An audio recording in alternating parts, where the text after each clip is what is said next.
የውጭ ሀገር ሚዲያ ወይንም የሆነ ሚዲያ ሲመጣ 13 ቁጭ ብለው አብረው እየተያዩ ይመልሳሉ ማለት አይደለም። that's wrong ቶታሊ ስህተት ነው።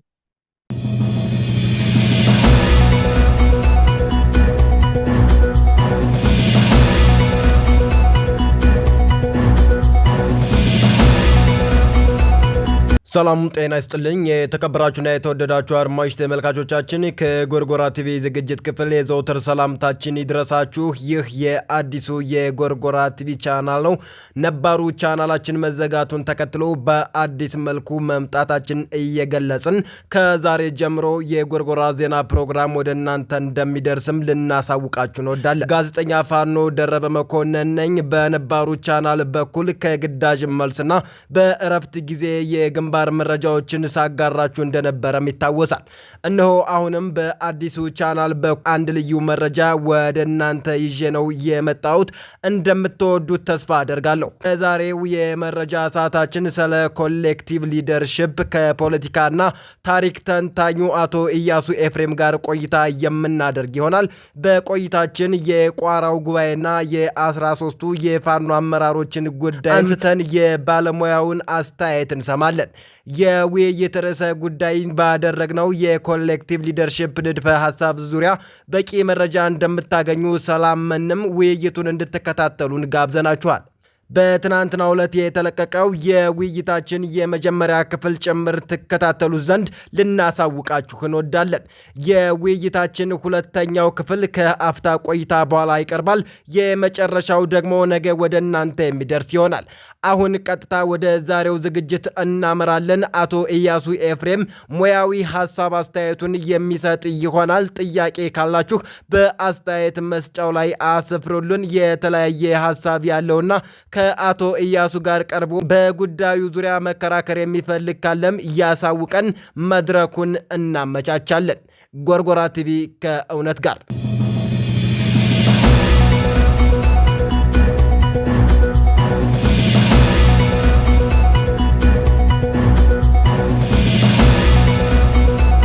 አስራ ሦስቱ ቁጭ ብለው ግንባሩን ያዙታል ማለት አይደለም። ወይንም ደግሞ ስንቅና ትጥቅ ወይንም ሎጂስቲክ ቢኖረው 13 ቁጭ ብለው ስንቅና ትጥቅ ላይ ይወስናሉ ማለት አይደለም። የውጭ ሀገር ሚዲያ ወይንም የሆነ ሚዲያ ሲመጣ 13 ቁጭ ብለው አብረው እየተያዩ ይመልሳሉ ማለት አይደለም። that's wrong ቶታሊ ስህተት ነው። ቶታሊ ስህተት። ሊቀመንበር የለውም፣ ምክትል ሊቀመንበር የለውም፣ የህዝብ ግንኙነት የለውም፣ የፋይናንስ ክፍል የለውም፣ የወታደራዊ እዞች ወይንም አመራሮች የሉትም፣ ወይንም ማህበራዊ፣ ፖለቲካዊ ሌሎች አመራሮች የሉትም ማለት አይደለም። ኮሌክቲቭ ሊደርሺፕ ከሚለው ኮንሰፕት ቢነሱም ስለ ኮሌክቲቭ ሊደርሺፕ ወይንም የጋራ አመራር በጽንሰ ሐሳብም በተግባርም የተሳሳተ ግንዛቤ ይዘዋል ወንድሞች ነው። ባለፈው አንድ ሌላ ሚዲያ ላይ ስወያይ ምሁራኖቻችን ከኔም ከሌሎችም የላቁ ምሁራኖቻችን አንቱ የምንላቸው ምሁራኖቻችን መጽሐፉን አገላብጠው ጽንሰ ሐሳቡ ምን ይላል፣ ያ ጽንሰ ሐሳብ ከፋኖ አሁን ከአማራ ህልውና ትግል ጋር እንዴት ታርቆ ሊሰራ ይችላል የሚለውን ነገር ሰነድ ማዘጋጀት አለባቸው የሚል ነው። በራሴ በኩል የራሴን እሞክራለሁ፣ ግን በቂ ነው ማለት አይደለም። እንዳልኩህ ከተለያዩ ቡድኖች የመጡ ለምሳሌ ከሸዋ፣ ከወሎ፣ ከጎጃም፣ ከጎንደር የመጡ ኃይሎች የየራሳቸው የሊደርሺፕ አስፒሬሽን ሊኖራቸው ይችላል፣ ፍላጎት ሊኖራቸው ይችላል። አሁን ትልቁ አሁን ይሄ ኮሌክቲቭ አሁን ይሄ የጋራ አመራር ከሚለው ነገር ላይ ከመሰባሰባቸው በፊት የጋራ አመራር ምንድን ነው የሚለው ትምህርት አልተሰጣቸውም፣ አልወሰዱም። እርግጠኛ ነኝ የጋራ አመራር ከየት መጣ፣ ለምን መጣ፣ ለማን ነው የሚሰራው፣ እንዴት ነው የሚሰራው፣ በምን መንገድ ነው የምናሰራው የሚለውን ነገር በአንድ ሰሌዳ ላይ ቁጭ ብለው አልተማሩትም ወይንም አልተወያዩበትም። ሐሳቡ ብቻ በማህበራዊ ሚዲያ በተለያየ መንገድ ሲናኝ ነበረ። ሲናኝ ነበር። ያንን ተወሰደና የጋራ ብለው መጡ። ያ ማለት ግን አመራር የለውም ተመሪ የለውም ማለት አይደለም። ወደ አመራሩ ልምጣና ቅድም ነው ያልከው፣ ለምሳሌ አንድ ሰው መጥቶ መሪ ሆናለሁ ለዚህ ሰብሳቢ ሆናለሁ ቢል 13ቱ ሰዎች ይሰበሰቡና ያ ሰው መሪ ሊሆንበት የሚችልበትን አውድ ልምድ ሌሎች የጋራ ድምጽ ይሰጡበታል። ለምሳሌ ብዙ ጊዜ በዲሞክራሲ ስርዓት ላይ የሚባለው 50 ሲደመር አንድ የሚባል ነገር አለ። እኔ አካዳሚካልም ይሁን በማናቸው መንገዱ ዲስአግሪ የማድረግበት ፖይንት ነው 50 ሲደመር አንድ የሚለው። ለምንድን ነው ቁጥሩ አነሰ ባይ ነኝ። በተለይ በጣም ቁልፍ የሆኑ ውሳኔዎች ከተወሰነ ቢያንስ 70 ሲደመር አንድ መሆን አለበት የሚል ሐሳብ አለ። ወይም 75% ድረስ ቮት መደረግ አለበት። ለምሳሌ ከ13ቱ ሰዎች ገሌ የሚመረጥ ቢባሉ ከነዚህ ውስጥ ቢያንስ 9 የዘጠኙን ድምጽ ማግኘት አለበት። የ8 እንኳን ድምጽ ካገኘ ነው አንደኛው ሌላውን ሰው ማሳመን መቻል አለበት የሚል ነገር አለ።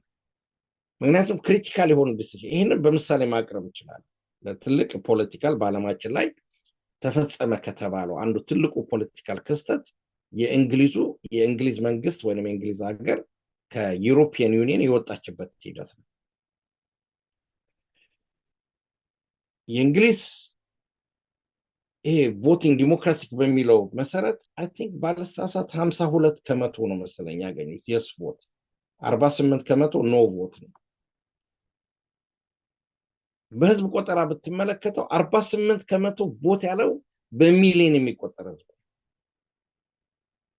ያንን ቮት ይዘው ወይ 52% ብቻ ይዘው እንግሊዝ 62 አካባቢ 62 ወደ 60 ሚሊዮን አካባቢ 32 ወደ 32 ሚሊዮን ህዝብ ይዘው ከዛ ውስጥ ግን ኦልሞስት 40 ሚሊዮኑን ኢግኖር አድርገው ከአውሮፓ ዩኒየን ውስጥ ወጡ። ይሄ ትልቅ የፖለቲካል ሚስቺቭ ተንኮል ነው ብዬ ነው ማስበው በፖለቲካ ሂደት ውስጥ እና ዛሬ እንግሊዞች ሪግሬት ያደርጋሉ። ይሄንን ያመጣሁበት ነጥብ ምንድነው? በዲሞክራሲስ ብልጣብልጥ የሆኑ ኃይሎች ወይንም ደግሞ ትንሽ ድምጽን ከሌላም ቀነጫጭበው መውሰድ የሚችሉ ሰዎች ከ13ቱ በዚህ ጉዳይ ላይ 6ቱ ወይ 7ቱ ከወሰኑ ይመረጣል የሚላል ነው። ከዚህ ውስጥ ከፍ ማለት አለበት የሚል ነገር አለ። ይሄንን ነገር በጋራ መወሰን አለባቸው። አመራር የለም ማለት አይደለም። ስለዚህ አንደኛ እነዚህ ወንድሞቻችን በጣም የተከበሩ ምሁራኖች አሉ።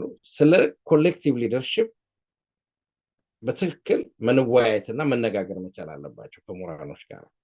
አንደኛ ይሄን መደረግ አለበት። ስለዚህ የኮሌክቲቭ ሊደርሺፕ የተፈጠረበት ምክንያት የተለያዩ ሐሳቦችን የተለያዩ አካሄዶችን እንደ አማራ አይነት ፋኖ እንቅስቃሴ ማለት ነው ዲሞክራቲክ በሆነ መንገድ ተቀናይተው የሁሉም ድምጽ ይሰማል። ምንድነው አመራር ካልሆነን የሚለው ነጥብ ምንድነው የሚመነጨው?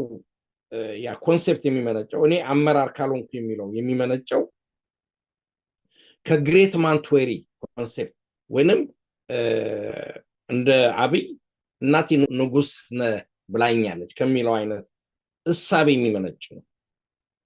እኛ ያንን አፍርሰን ጥለን መሄድ አለብን። ይሄንን አፍርሰን ጥለን ልንሄድ የምንችለው 13ቱ የተሰበሰቡት ውስጥ ቢያንስ 9 የመረጡት ሰው አመራር ይሆናል።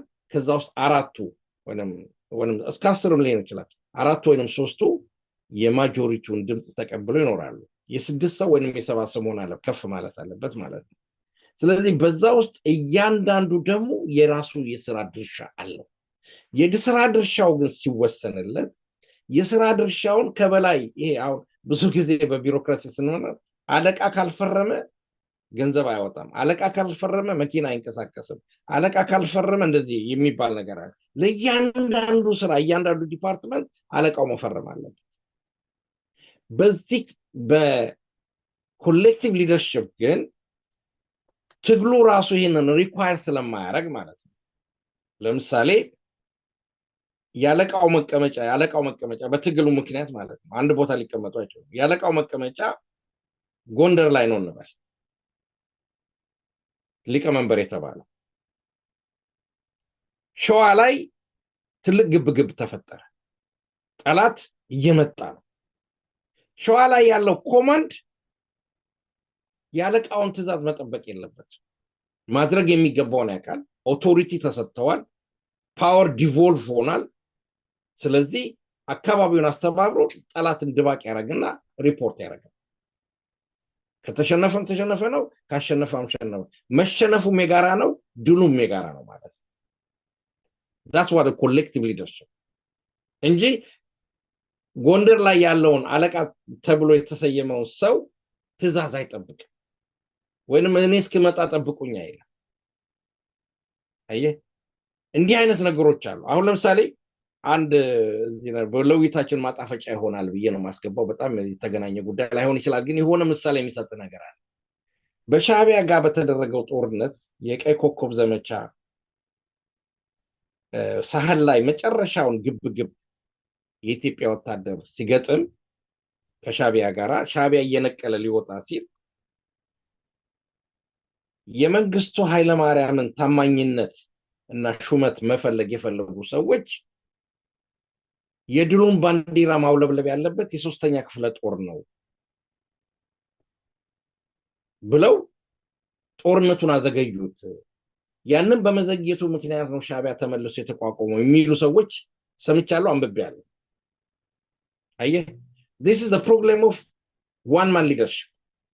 ያንን ሰው ለማስደሰት ሲባል ብቻ ሶስተኛ ክፍለ ጦር እስኪመጣ ተጠበቀ፣ ወይንም ሪፕሬዘንት የሚያደርገው እስኪመጣ ተጠበቀ። በዛ ምክንያት የድሉ ባለቤት ሳይሆን ቀረ ማለት ነው ያሰራዊት የሚሉ ሰዎች አሉ።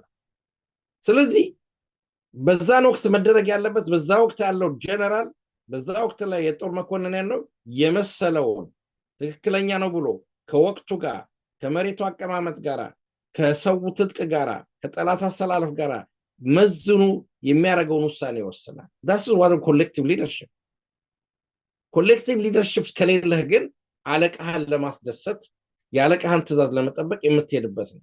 ይሄንን ነገር በትክክል አለማወቃቸው ወይንም አለመረዳቸው ወይንም ግንዛቤ አለመጨበጣቸው ስለ ኮሌክቲቭ ሊደርሺፕ ያለው ሁኔታ አሁን በተፈጠረ ሁኔታ ያለ አመራር እንዲበተን ሆኗል። አንዳንድ የሚነሱ ጥያቄዎች አሉ፣ እሱ ውስጥ አልገባም። ገሌ እንዲህ ብሎ ነበር አይደለም።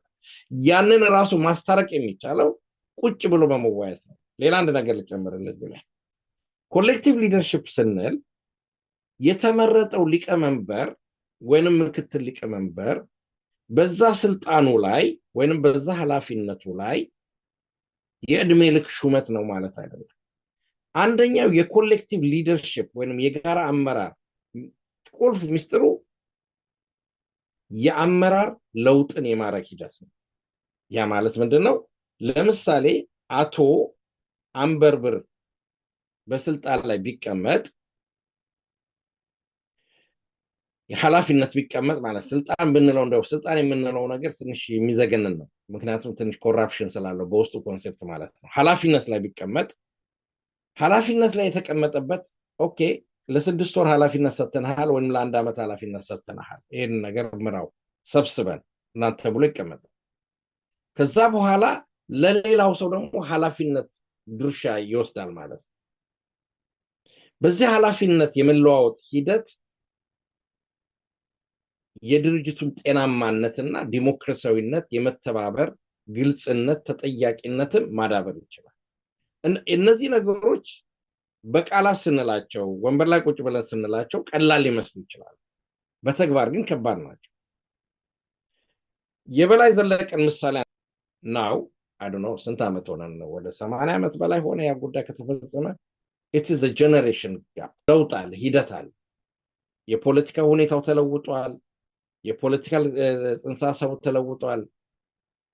የምንዋጋውም ጠላት የተለየ የምንዋጋው ጠላትም የተለየ ለምሳሌ በበላይ ዘለቀ ዘመን የምንዋጋው ጠላት አንድ ነው። የኢትዮጵያ ጠላት ጣሊያንን ነው የምንዋጋው። ዛሬ ግን የምንዋጋው ጠላት ኢትዮጵያዊ ነው። እንዲያውም በአዴንን የምንዋጋ ከሆነ ጭራሽ አማራም ጭምር። ስለዚህ ትግሉ ራሱ የምንዋጋበት አውድ ራሱ የጠላት አሰላለፉ አይነቱና ይዘቱ የተለየ ነው። ስለዚህ ለዚህ የሚመጥን ይሄንን ችግር ሊፈታ የሚችል የጋራ አመራር ስልት መፍጠር አለብን ማለት ነው። ከዚህ ውስጥ ለምሳሌ ጠላት አንዱ ከሚያደርገው ምንድነው? የሸዋን አማራ ከወሎ አማራ ጋር ማጣላት፣ የወሎን አማራ ከጎጃም አማራ ጋር ማጣላት፣ የጎጃምን አማራ ከጎንደር ጋር ማጣላት የተለያየ ነገር ነው። ይሄንን ጠላት የሚፈጥረውን ፕሮፓጋንዳ የሚፈጥረውን የማጣላት ስልት ለመቅረፍ የሚረዳን አንዱ ኮሌክቲቭ ሊደርሺፕ። ያ ኮሌክቲቭ ሊደርሺፕ አንደኛው በስብስቡ መካከል ትረስት መተማመንን የመፍጠር ይሆናል ማለት ነው። ለዚህ ነው ሽፍት የሚያደርገው። ኦኬ ዛሬ ከዚህ እስከዚህ ድረስ እገሌ ሰብሳቢያችን ይሆናል፣ ከዚህ በኋላ ደግሞ ከስድስት ወር በኋላ ሌላ ሰብሳቢ ይኖራል። ትረስት ትፈጥራለህ። አንዳንድ ጊዜ ምን ይደረጋል? በኤክስፐሪመንት ላይ አይ ዶንት ኖ አጋጥሞን ሰዎች ይቆሙና ለምሳሌ ከኋላ ሰዎች አንድ ሁለት ሰዎች ይቆማሉ። አንድ ሰው ደግሞ ጀርባውን ሰጥቶ ይቆማል እና ውደቅ ይባላል። ውደቅ ሲባል ያ ሰው መውደቅ አለበት ወደ ኋላው ማለት ነው። ማንን ተማምኖ? ከኋላ ያሉትን ሁለት ሰዎች ተማምኖ እንደሚይዙት መሬት ሳይነካ ይይዙታል። ያ ምን ይፈጥራል? በቲሙ መካከል ትረስትን ይፈጥራል። እንዲህ አይነት ትረስት መፍጠር ያስፈልጋል። ይሄንን ትረስት ለመፍጠር ኮሌክቲቭ ሊደርሺፕ ያስፈልገዋል። የጠላትን ሴራ ለመስበር፣ ፕሮፓጋንዳ ለመስበር። ስለዚህ የአባኮስ ስር የበላይ ዘለቀ አመራር በወቅቱ የዋጀ በወቅቱ ፊት ያደረገ የማህበረሰቡን ንቃተ ህሊና የመጠነ ነው። ለምሳሌ አሁን ቅድም ስለ ቴዎድሮስ አነሳ። የቴዎድሮስ አመራር በወቅቱ ትክክል አይደለም ለማለት አይደለም፣ ምሳሌ ነው። ግን በወቅቱ ትክክል ነበር። የሚያስፈልገው አመራር ዋን ስትሮንግ ሊደርሺፕ ነበር። በዛን ወቅትም ዲሞክራሲ የሚባል እንትን ነገር የለም። ኤሌመንት የለውም ማለት አይደለም። ገብርዬ ግን ታማኝነታቸው በቃ ንጉሱ ያሉትን መሪ ያለውን ነገር የመቀበልና የመፈጸም ነገር አለ። ግን የራሱ ችግር ነበረው፣ በራሱን ችግር ነበረውና እነዚህ ነገሮችን በትክክል ማየትና ማጤን ያስፈልጋልና ስህተቶችን ማረም ያስፈልጋል። ስህተቶችን የምናረመው ደግሞ በእውቀት ላይ ተመስርተን ስንወያይ ኮሌክቲቭ ሊደርሺፕ ወይም የጋራ አመራር የሚለውን ጥቅሙን አይተናል። ግን ጉዳቱስ ምንድነው የሚለው ትንሽ መጠቆም ያስፈልጋል። ምክንያቱም አንጻራዊነት ማስቀመጥ ስላለብን ነው። ኮሌክቲቭ ሊደርሺፕ ወይም ደግሞ የጋራ አመራር በምንልበት ሰዓት እንግዲህ ከቲዮሪው አንጻር ምንድነው ዲሲዥን ሜኪንግ ፕሮሰሱ ስሎ ሊሆን ይችላል ነው፣ ፈጣን ሊሆን አይችልም። አሁን ለምሳሌ አንድ ሰው ከሆነ ዝመት በዚህ በኩል ስትለው ተዘምቷል፣ እንዲህ አድርግ ስትለው የአንድ ሰው ስለሆነ ውሳኔው አንድ ሰው ነው የሚፈጽመው። ስሎ ዲሲዥን ሜኪንግ ከሆነ ግን አንድ ክሪቲካል የሆኑ ዲሲዥኖች እነዚህ ኮሌክቲቭ ሊደርሺፖቹ የተለያየ ኃላፊነት የተለያየ ቢሮ ያላት ሰዎች ተሰባስበው ቁጭ ብለው መወያየት አለባቸው። አንዳንድ ዲሲዥን ፕሮሰሱ ሎ ሊሆን ይችላል፣ ትንሽ ቅራኔ ውስጥ ይገባል። ምክንያቱም ቅድም ስለ ሲቹዌሽናል ሊደርሺፕ ተነጋግረናል እና ወቅቱን የጠበቀ አመራር የሚጠይቁ ስራዎች አሉ። አንድ ሰው ፊት ለፊት ያጋጠመውን ችግር ኮሌክቲቭ ሊደርሺፑን ይሄ ውሳኔ ከመጠበቁ በፊት በራሱ ላይ ያደርጉ ይችላል። ግን አንዳንድ ጊዜ ደግሞ ክሪቲካል የሆኑ ነገሮች ላይ ስሎ ዲሲዥን ፕሮሰስ ሊኖር ይችላል ብለው ያስቀምጡታል። ሌላው ደግሞ ሪስክ ኦፍ ኮንፍሊክት ዊዛውት ክሊር አንዳንድ ጊዜ ቅራኔዎች ይነሳሉ። አሁን በተግባር የታየው ማለት ነው። በዚህ ስለ ችግራቸውን በትክክል መፍታት ስላልቻሉ 13ቱ ተሰብስበው ሪስኩን የመፍታት ኮንፍሊክት ሁሉ ጊዜ ፍትጋ ይኖራል። የተለያዩ ኃይሎች ነው የሚሰባሰቡት። ብዙ ጊዜ የተለያየ ኢንትረስት ያላቸው እንግዲህ አሁን የተለያየ ኢንትረስት ስለ አማራን ህልውና ማስጠበቅ የጋራ ኃላፊነት ቢኖራቸውም ያካሄድ ልዩነት ሊኖር ይችላል። የተለያዩ ነገሮች ሊኖሩ ይችላል። ሂስቶሪካል መሰራረታቸውም አደረጃጃቸውም ምናምን የተለያዩ ነገሮች ሊኖሩ ይችላሉ። በዛ የሚፈጠሩ ቅራኔዎች ብዙ ጊዜ በመግባባት ላይ የተመሰረተ ይሆናል እና አንዳንድ ጊዜ ይሄን ነገር ትንሽ አዋቂዎች የቅራኔ አፈታት አዋቂዎች ወይንም ስልት አብሮ መሰራት አለበት። አንድ ችግር ቢፈጠር በግለሰቦች መካከል፣ በቡድኖች መካከል፣ በዲፓርትመንቶች መካከል ቅራኔ ቢፈጠር ሁሉ ጊዜ ሪስክ አለ፣ ኮንፍሊክት አለ። ይሄን መርሳት የለብንም። እግርና እግር እንኳን ይጣላል ይባላል፣ እንኳን በቡድን ተሰባስበ ህይወትን የሚያስከፍል ከባድ ነገር ልትሰራ። ስለዚህ ይሄን ነገር ለመስራት ቅራኔውን ለመፍታትና ቅራኔው የተፈታው ቅራኔ መፍትሄው ደግሞ ዘለቄታዊ ለመሆን መሰራት አለበት። ይሄ ሪስክ አለው ይባላል። ፖቴንሻል ዲሊትድ አካውንታቢሊቲ የሚል ነገር አለ። እንግዲህ አሁን የሚሉት አለ። አሁን አንድ ሰው ኃላፊነትን ይወስዳል፣ ያንን ኃላፊነት መወጣት አለበት እና ይህንን አካውንታቢሊቲ በግልጽ መቀመጥ አለበት። የጋራ አካውንታቢሊቲ ነው ወይም የግል አካውንታቢሊቲ ነው የሚል ነገር ነው። ለምሳሌ እዚህ ውስጥ አንድ ሰው ኃላፊነት ወስዶ የተደጋገመ ስህተት ወይም ደግሞ አንሪዘነብል የሆኑ ምክንያት በቂ ያለ በቂ ምክንያት ስህተቶች ሲፈጽሙ የጋራ ናቸው ማለት አይቻልም። ስለዚህ ይህንን ነገር ማጥራትና ማካሄድ ያስፈልጋል እና ሌላው ደግሞ ሃይራርኪያል ቅድም ያልነው ኦብቪየስ የሆነው ምንድነው ሃይራርኪያል የሆነ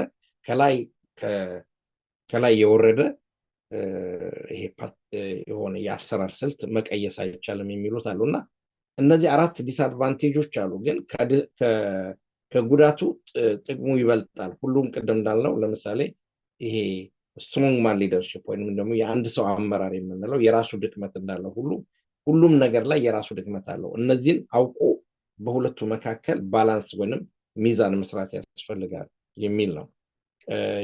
እሱን ለመጠቆም እፈልጋለሁ። ወደ ዲያስፖራው ልምጣ። እንግዲህ የዲያስፖራው ነገር በጣም አስቸጋሪ ነገር ነው እና ለዲያስፖራው ጥሪ ሲቀርብ የመጀመሪያ አይደለም፣ ተደጋግሞ ቀርቧል። ፕሮባብሊ ዛሬ 4 ዓመት ሊሆን ይችላል። እንግዲህ ቀኑ እየሮጠ ሲሄድ ዘመኑን በትክክል ማስታወስ አልቻለም። ኢቨን በዙም ሚቲንግ ከዘመነ ካሴም ጋር የመነጋገር እድል ገጥሞኝ ነበረ። ከምሬ ወዳቸውም ጋር ሊያስታውሰው ሊሆናል ገጥሞኝ ነበር እና ሁሉ ጊዜ ዲያስፖራውን መጥራትና ዲያስፖራው እንዲሰባሰብ የማድረግ ነገር አለ እና አሁን እዚህ ላይ እንደው አንዳንድ ጊዜ ሁሉም እውነት ይነገራል ማለት በጣም አስቸጋሪ ነው። ምክንያቱም አንዳንድ ጊዜ እውነቱን ፍርጥ አድርገህ ስትነግር ብዙ ጠላትም ታፈራለህ። ከተናገርከው እውነት ይልቅ ፐርሰናላይዝድ ሆንና ዲስቶርት የማድረግ ነገር ሊኖር ይችላል። ግን ማየት ያለብን እንግዲህ እንደ ፖለቲካ ተንታኝ እንደ ማህበራዊ ሳይንቲስት ማየት ያለብን ምንድነው the nature of diaspora ኢኮኖሚክ ፖለቲካል ኤንድ ሶሻል ኔቸሩ ባህሪው ምንድነው ብለን በትክክል መገንዘብ አለብን እና ለምሳሌ ከራሴ ልውሰድና my nature of socio political economy ብንወስደው ያ ፖለቲካሊ የአማራን ትግል ደግፋለሁ፣ ሁሉ ነገር ማድረግ ሞክራለሁ። ግን ማህበራዊ ውቅሬ the so called middle class የምትለው በአንጻራዊነት ተመችቶኝ የምኖር አንድ ነገር ባድርግ ኮሚትመንት በፈጽም ላጣው የምችለው ብዙ ነገሮች አሉ እና ከዛ ላይ የተመሰረተ ማህበራዊና ኢኮኖሚያዊ ውቅር ነው ያለው። ይሄ በብዙ ዘንድ ነው። ለምሳሌ አንድ ሜዲካል ዶክተር የሆነ ሰው ብንወስድ በአውሮፓ የሚኖር በአሜሪካ የሚኖር ጥሩ ፕራክቲስ ያደርጋል፣ ጥሩ ገንዘብ ያገኛል፣ ኑሮ የተደላደለ ነው። ግን ከሞራል አንጻር የአማራን ትግል ሊደግፍ ይችላል። በሶሻል አንጻሩ ደግሞ ዶክተርም ስለሆነ የበላይነት ወይንም ደግሞ ጥሩ ቦታ ሊያገኝ ይፈልጋል፣ አመራርም ቢሆን ይፈልጋል፣ መከበርን ይፈልጋል። እንዲህ አይነት ነገሮች አሉ። አሁን የፖለቲካ ትግል ሪቮሉሽን አይነት አብዮት እንትን በምታካሄድበት ሰዓት እነዚህ የማህበራዊ እና ኢኮኖሚያዊ አብሮ የመጡትን ነገሮች በሙሉ ጥለህ መጓዝ መቻል አለብህ። ጥለህ መጓዝ መቻል አለብህ። ያንን መጓዝ ካልቻልክ የፖለቲካ ሊደርሺፕ ልትሆን አትችልም። የፖለቲካ ስብስብ ልትሆን አትችልም። ድምፅ ልትሆን ትችላለህ። በተወሰነ ደረጃ የሆነ ሮል ሊኖር ይችላል። ግን ዲሳይሲቭ የሆነ ወሳኝ የሆነ ሮል ሊኖር አይችልም። ምክንያቱም ያንን ለማድረግ መጠንቀቅ አለ። ለምሳሌ ክርስቶስ ደቀ መዛሙርቱን ሲሰበስብ ከየቦታው ማለት ነው አሳ አስጋሪዎቹን ሲጠራቸው ኑ ሰውን በእምነት እንዴት እንደምትጠምዱ አሳያችኋለሁ ብሎ ከዛ ከአሳ አስጋሪነታቸው ነው ያወጣቸው። ከነሱ ማህበራዊ ውቅር ከኢኮኖሚያቸው ነው ያወጣቸው። አሳ ማስገር አሳ እያሰገሩ ነው የሚኖሩት። በቃ ተውት፣ ይሄን ነገር ተውት ፎሬቨር። ስለዚህ እኔን ተከተሉ፣ እኔ ማስተምራችሁን ተከተሉ፣ እናንተ ሄዳችሁ ታስተምራላችሁ ነው። እና ስለዚህ መጀመሪያ የስታብሊሽ ያደረጉበትን የሶሾ ኢኮኖሚክ መዋቅር ትለው ነው ወደ ትግሉ ወደ እምነቱ ፕሪቺንግ የገቡት ማለት ነው። በማናቸውም አብዮት ትግል ውስጥ በምናስብበት ሰዓት ሰክሰስፉል ሊሆኑ የሚችሉት ምሁራኖች ጨርቅን መቀን ሳይሉ ወደ ትግሉ ይገባሉ ማለት ሞርጌጁን ሳያስብ፣ የመኪናውን ዋጋ ሳያስብ፣ ስራውን ሳያስብ ነው። ለምሳሌ ከዚህ አንድ ጥሩ ምሳሌ የምወስደው ቼኮቬራ ነው። ቼኮቬራ ሜዲካል ዶክተር ነው። ከፊደል ካስትሮ ጋር ተዋወቀ፣ ትግሉን ደገፈ። የህክምናውን ስራውን ጥሎ ጠመንጃውን ይዞ ወደ ጫካ ገባ። ይሲ በዲያስፖራው ግን ይህ ሁኔታ በአብዛኛው ማለት ነው፣ ጥቂት ሰዎች ሊኖሩ ይችላሉ አላቃቸው፣ በአብዛኛው ሁኔታ ግን በዚህ ውስጥ ለመግባት ፍላጎት ያለው አይደለም ማለት። ለምሳሌ ለመሰባሰብ፣ ለመስራት፣ ኮሚትመንት ለመሆን በቃ እስቲ ካለ ስራ ውስጥ ግማሹን ጥለህ ሙሉ ታይምህን ለዚህ ትግል ስራ ብትለው ፍቃደኛ የሆነ ክላስ አይደለም፣ ሶሻል ክላስ አይደለም። ይህ ሶሻል ክላሱ የራሱ ችግር ፈጥሮበታል። ሲሰባሰብ ለምሳሌ ብዙ አሁን ለምሳሌ በአሜሪካ ያሉ ብዙ አሉ ምሁራኖች ሲሰባሰቡ ሁሉም ዶክተሮች እና ፕሮፌሰሮች ስለሆኑ አንዱ የበታች መሆን አይፈልግም። ሁሉ ጊዜ የበላይ ነው መሆን የሚፈልገው እና ወይንም ደግሞ የሊቀመንበር ምናምን ፖዚሽን ይዞ መንቀሳቀስ ነው፣ ስሙን ይፈልጋል። ስለዚህ አብሮ ተባብሮ የመስራት ሁኔታ የለም፣ አይሰራም። እኔ በአንድ ወቅት ላይ ይሄንን የሚያዳምጥ በስራ ባልደረባነት ብዙ አብረን የሰራሁት አሜሪካ ውስጥ አለ። በዚህ ትግል ውስጥ የጠቀስኩት ጥቅስ አለ። ምክንያቱም በአንድ ወቅት ላይ የሆነ አንድ ስብስብ ላይ ዶክተር ፕሮፌሰር ተብሎ ማለት ምሁራኖች ተሰባስበዋል እና አንድ ጥያቄ ጠየቁት። ምንድን ነው እነዚህ ሰዎች አመራር አላቸው መሪ አላቸው ወይ ስል መሪ የላቸው። ምክንያቱም እርስ በርሳቸው ትከሻ ለትከሻ ስለሚተያዩ ማለት ነውና የዲያስፖራው የማህበራዊ ውቅር ችግሩ ኮሌክቲቭሊ እንዳይመጣ አድርጎታል። we have to very very clear። አሁን ለምሳሌ ከዛ ውስጥ አውጥተን ደግሞ የማህበራዊ ይሄ ጠንካራ የማህበራዊ እና ኢኮኖሚ መሰረት የሌለው ክፍል አለ የሚንቀሳቀስ እና ያ የሚንቀሳቀሰው ደግሞ የማህበራዊ እሴት የአካዳሚክ ወይንም ደግሞ ሌሎች እሴቶች የሉትም። ይሄን ያህል አንዳንድ ሰዎች አሉ በየቦታው ሰላማዊ ሰልፍ የሚያዘጋጁ ምናምን እና ያ እሴት የለው። ኮንትሮቨርሻል ነው። ለምሳሌ የኛ ህብረተሰብ አትሊስት የመማርን ዋጋ ስለሚያውቅ ለተማሩ ሰዎች ቅድሚያ ይሰጣል እና ዝም ብሎ አንድ ሰው መጥቶ ኦርጋናይዝ አድርጎ ቢሄድ ክሬዲቢሊቲ አይኖረው። ክሬዲቢሊቲ የተወሰኑ ነገሮች ሊያደርግ ይችላል እና ኮሌክቲቭሊ ስትራቴጂካሊ ቪዥን ባለው መንገድ ሊሰባሰብ አይችልም። ይሄ ኮንፍሊክት ነው እንግዲህ በዲያስፖራው መካከል ህብረት እንዳይፈጠር ያደረገው አንደኛው። ሌላው የጠላት የምንለው ወይንም ደግሞ የባዴን ዘመቻ ነው። ይሄ ኮንፍሊክት አለ። አሁን በእርግጥ ይሄንን የሚጠቀሙበት መንገድ አለ። ለምሳሌ አሁን አንድ በትክክል ለመነሳት አንድ ሰው የፖለቲካ ሊደር ሆኖ ሊወጣ ሲል እንደምንም ብለው ሌብል ይፈጥሩለታል። ለምሳሌ አንዲት ዶክተር አለች፣ ስሟን መጥራት አልፈልግም። ብዙ ጊዜ ሌብል የምትደረገው ብአዴን ነበረች፣ ብአዴን ነች ብለው ሌብል ያደርጓል። ስለዚህ ኮሌክቲቭሊ ወደ ትግሉ እንዳትገባ የሚዋጋ ሰዎች አሉ። እነዚህ የሚዋጉ ሰዎች ለምንድን ነው የሚዋጉት ካል ያንን ፖዚሽን የመቀራማት ስላለ ያንን ፖዚሽን እንዳትይዝባቸው ነው። እና ይችን ሰው ብአዴን ነች ስላና እኔ በግል ያነጋገርኳት አንድ ጊዜና እንዴት ነው አንቺ ብአዴን ነሽ ወይ እንዲህ አይነት ችግር አለ በትግል ውስጥ ምናምን ስላት እኔ የስወጣ ከሀገር የራሱ ገና ልጅ ሆኜ ነው የወጣሁት ብአዴንም አልተመሰረተም ያለችበት ሁኔታ አለና እንዲህ አይነት ሌብሊንግ አለ እና ያ ሌብሊንግ ከበስተጀርባው ያ ሌብሊንግ የፈጠረው ሌብሊንግ በስተጀርባ ያለው ሚስጥር ስንፈታው እኔ መሆን አለብኝ አንተ መሆን የለብህም የሚል ይህንን ደግሞ ጠላትም ይጠቀምበታል ሌሎችንም ኃይሎች ይጠቀሙበታል በሌላ በኩል ደግሞ ለናይ የምንችለው የሀገር ውስጥ ህመም የሀገር ውስጥ ሲምፕተም ያለው ህመም ውጭም ያንጸባርቃል የውጭ ህመም ሀገር ውስጥ ያንጸባርቃል ያ ማለት ምን ማለት ነው ለምሳሌ በአገር ውስጥ ያሉት ፋኖዎች በአንድ አለመምጣት በውጭ ያለው የዲያስፖራ አካል በራሱ ጎጥና በራሱ ወንዜነት የመደራጀት የመሰባሰብ ነገር ታይባቸዋል